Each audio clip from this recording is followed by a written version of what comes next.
Alright, today we're doing a recap of the Sean Combs The Reckoning Netflix new documentary that just came out. So I'm going to aspire to do this in about 10 minutes. If it's more, it's more, okay? It's a 4 hours documentary. If you want all the details, go watch it. If you want the clip notes, this is where you got to be, okay? Episode number 1 is Pain versus Love. And this is where we learn about where he comes from, okay? We learn about the fact that he was never really a gangster. He was more like a church boy, that his mom liked to dress him up, and that she herself was kind of a lady of the night.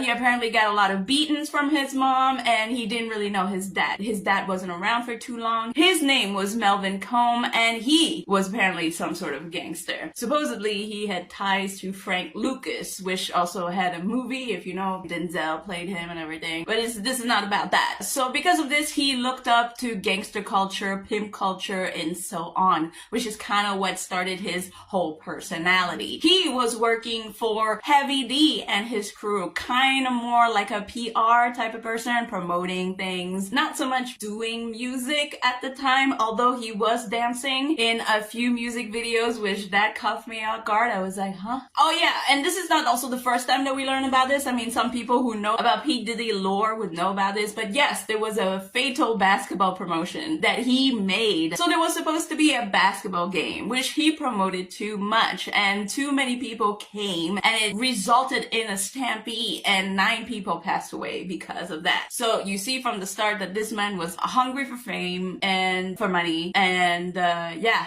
that he was not a good guy from the beginning. Also, first rape allegation. In 91, I believe that Lisa Gardner was the first one to actually put him out there and saying that he, you know, assaulted her, but nobody believed her. I think now a lot of people believe her.